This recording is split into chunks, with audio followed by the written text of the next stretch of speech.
Today, I have the pleasure of welcoming to the executive suite the amazing and multi-award winning R&B soul singer and songwriter, the one and only Vivian Green. How you doing, Vivian? What's up, executive? How you doing? I'm good. I'm just happy to be here with you. Good. Thank you for having me. I'm happy to be here with you. Now, listen, I know 2020 has been crazy, Yeah. but how has it been for you? It's honestly been good. Thank Okay. God for that. It's been good.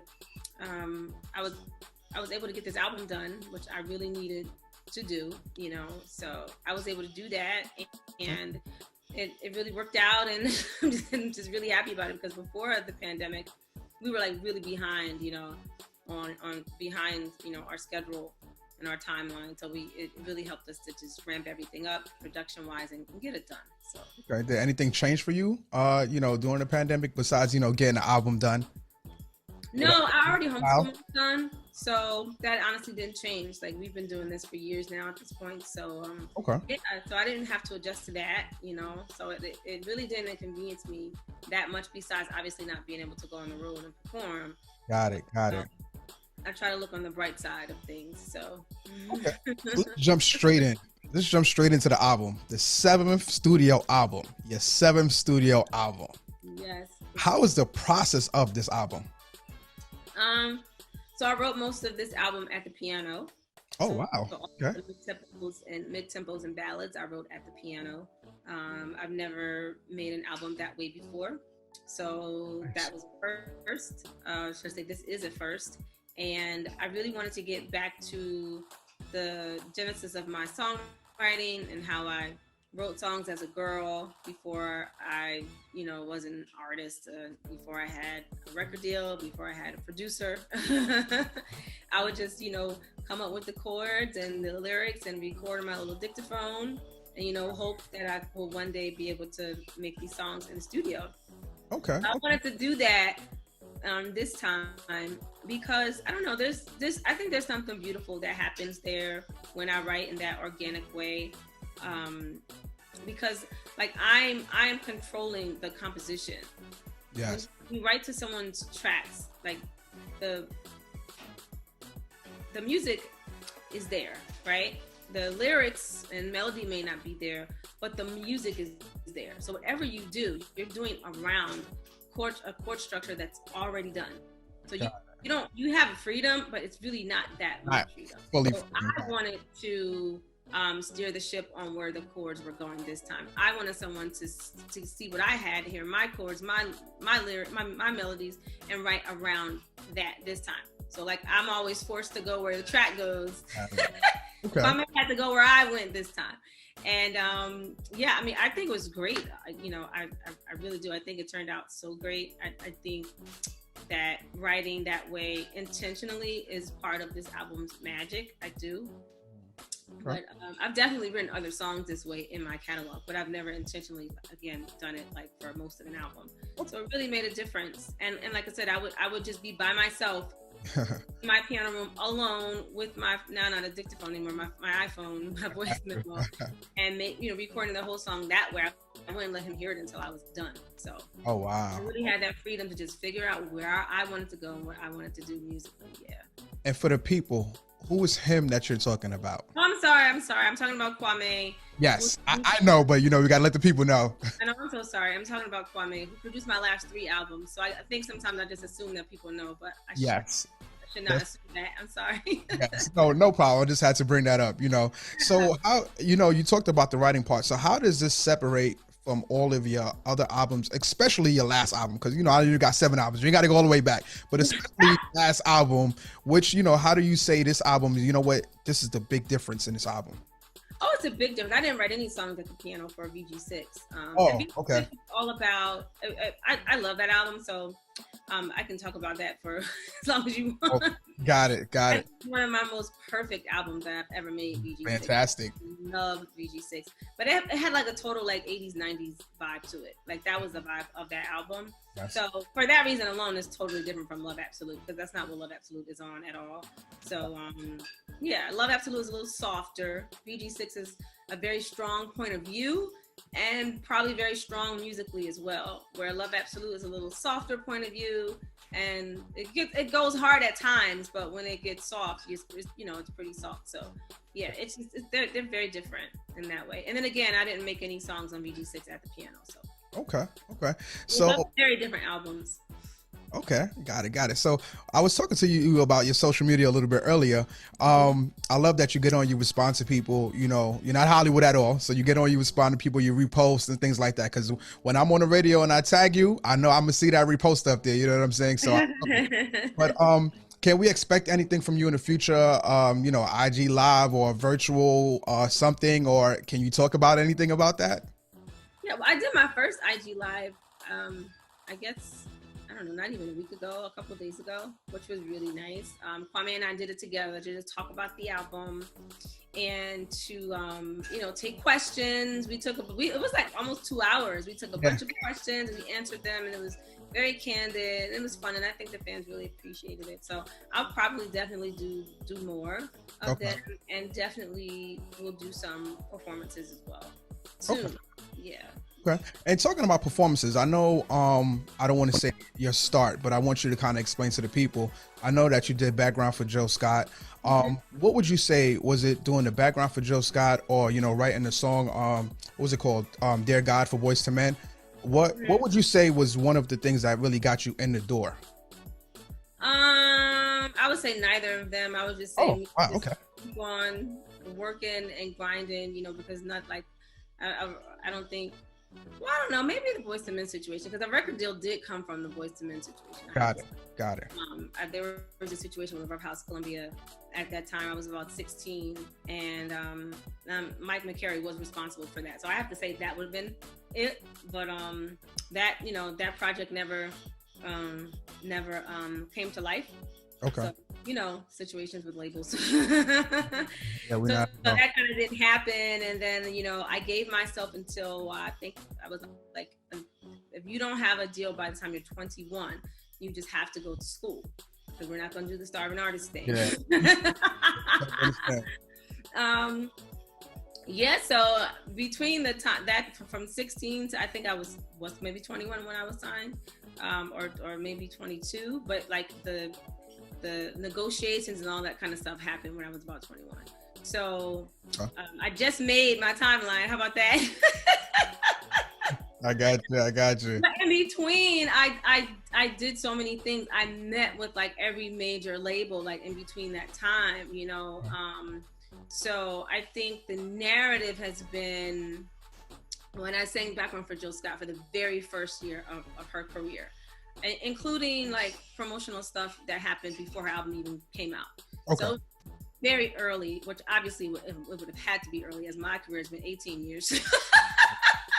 So I think the narrative has been like, it was from doing that I got a record deal. Like someone saw me on stage, and then like they instantly signed me from seeing me on stage, and that just not the truth. You know what I'm saying? It's just not what happened. Really happened. Got it. So just to her or anything like that. That just didn't happen. Talking about that. Just a job as a background singer. I had lots of jobs as a singer back then. I was a wedding singer. I sang in big bands. I sang in jazz clubs. I was a background singer. I was doing, I never had a 9 to 5, so while I was while I was shopping my demo and all that, I had to make money. Exactly. And talking about that, so, what advice would you give a background singer that, they're ready, they feel like they're ready to start a solo, career, but they're scared to maybe hop into it, or they feel like they're stuck? What kind of, I don't know, because, before, I did that for about a year. So before I did it, I never wanted to be a background singer. That was never something that I sought out to do. I didn't audition for it or anything like that. I was very close to someone that's closely related to her project, and he at that time, and he was like, hey, I have this artist. I told you her album wasn't out yet. I have this artist, and I guess they had a singer, but that something happened with that singer, and so they needed another singer in like an emergency situation. Got it. And he knew that I could come on and just do it really fast. So it wasn't. That's another thing that I think should be clear. Like I didn't seek out to do that. You know, okay. He had to ask me a couple times before I said, okay, fine, and I did it for him. I totally understand. You know what I'm saying? Because I didn't even know her yet. I didn't know her music yet or anything like that. It wasn't. Yeah. Like, okay, fine, I'll do it, whatever. But I was clearly working on like my own stuff, you know, actively, you know, before that. So what I'm trying to say is, I don't think there was never a point in my life where I didn't want to be a solo artist. But you build great relationships, so I guess that's the best way to really answer it too, right? Well, or where I felt like I was stuck. Okay. Background singer either, because again, like I only did it for a year and it was never anything I planned on doing for a long period of time. So yeah, but I think the most important thing is if you feel stuck, then maybe you should stop doing it. You know what I'm saying? I know that sounds like maybe a real. No. You got to have tough skin in this business. Yeah, if you feel stuck, maybe you should, you know, step out and not do it, or always make sure that when you're not on the road with, you know, with said artists, whoever that might be, that you're always doing your own thing. You're always performing your own music somewhere. You have some type of residency at some type of supper club in whatever city you live in. And when you're home on Tuesdays, people come to see you. You have to keep it about you when you're not doing that, you know? Yes. So, yeah, you know, I mean, honestly, I know like some of the women who have sang background for me are some of the most incredible singers that I've ever heard, you know. Got it. So talent is usually not the case. It's usually never their talent. They are some of the most immensely talented vocalists. So that's usually never what it is. So yes, if you believe in it, go for it. Okay, so off the music a little bit, what's your daily regimen of staying in shape? Because I see you post a lot of stuff and I see the 6-pack and all that. So I want to know, do you have like a daily thing? Like, you know, listen, when I tell people I'm interviewing you, a lot of the ladies was like, yo, can you ask her about that? I was like, I got you. I don't know if I have a 6-pack though. I don't think so. I don't know. When you did the promo, I think it was last week with the short hoodie. I don't know. I thought I seen a 6-pack. I don't know. Maybe I'm wrong. I don't know. I don't think it's one, but I don't know. You know, I've been very dedicated to working out and taking care of my body for a long time. You know, I know lots of things are trending right now, whether it's being woke, being vegan, a lot of things, or whatever it is. But you know, my lifestyle definitely does not come from any of those trends. Like I've been this way, I guess, since I was about 17 or 16, and I had a head start because I was raised in like this very interesting Judeo-Christian religion where we didn't eat, you know, we ate, you know, I guess the kosher way. So there are lots of things I've never had. Like I've never had pork, I've never had shellfish. And even when I stopped practicing that religion as a teenager, like I kept all those things in play. Like I never added or wanted to try anything. So I know you asked me about working out, but what you put in your body is just as important as as your workout regimen, you know. So I definitely wanted to start with food. So I have a very strict diet, but and it is a lifestyle. It's not something that I do to lose weight. It's just how I maintain, and it really excludes a ton of things. And I don't even want to run down the list because no, we ain't even gonna try. Let them hit Instagram for that. Let them email you that one. Yeah, like it's like a lot of things that I just don't eat. Like for instance, like if you open my pantry, like there's no no soda. You know what I'm saying? It's not there. There's no flour because I don't deep fry anything. Got it. Okay. There's no Doritos or Cheetos or white cheddar popcorn. None of that. Got it. Okay. Not green leafy stuff in my refrigerator. But yes, I run every other day. I used to run every day, but I can't anymore because my knees. But I do run every day. It's 3 to 5 miles depending on the time I have in the day. Yeah. Mm-hmm. Yeah. I've been doing that for years though. So, and then I do, you know, calisthenics every day, push-ups. I do my core work. I do that every single day. I only do every other day. Dance also, so that helps out too. Cardio. Mm-hmm. Extra cardio. Okay. So, how do you feel about R&B music today? And do you have any, I want to say, new artists that you like or that you listen to? So I don't know if I feel that R&B. I think people say things like R&B is dead and all this stuff, but I don't know. I feel like if you think that, then maybe you're just not looking for it. You know, Exactly. not gonna name a slew of R&B artists that never stop making music. Maybe you stop listening to the stations that play them, or maybe you don't seek out playlists that play them, or I don't know. But it's definitely not dead, like whatsoever. So that's how I feel about that. Well, I'm sorry, what was the next part to your question? No, I wanted to know any artists that you listen to today, that you enjoy listening to, new artists. I have to be honest and say that I really probably still listen to the music that inspired me, that I grew up listening to. Oh wow, okay. I listen to anything else now, you know. But I do really love her. I really love her. I think she's fantastic. A new record, Damage too. Yeah. Okay. All right. So let's get back into the album Love Absolute. Let's get back into it. Your single, Light It Up. I'm loving it. It's giving me that Get Right Back vibe. I love it. I played Get Right Back like 1,000 times. I got to go on my Serato to see like crazy amount of times. But listen, I love the vibe. I love the samples that you bring, the vibe. Tell us about that and how did that come about? Well, you know, I have to always give credit to, you know, where credit is due for my up-tempo record. So that is really all Kwame. Got it. He usually comes up with he comes up with the music, you know, that's him. He comes up with the hooks usually too, and then I'll fill in the verses, I guess, okay. You know. And you know, we figure out the verses and bridge together, but like that's him. He's really a fantastic, you know, creator of music. He's a fantastic songwriter. And he has a fantastic knack for knowing what people like, much more than what I know. I go off of how I feel and what I want to do and the kind of music I want to make that day. And he totally moves off of what the people are going to feel and what they're going to like. And somehow we've found this wonderful balance between those two things. Got it. Okay. So was it, I guess, Kwame that brought in Ghostface? Because that was like, oh, wow, you got Ghostface on this? Of course, that was Kwame. Of course, I would never take credit for such a thing.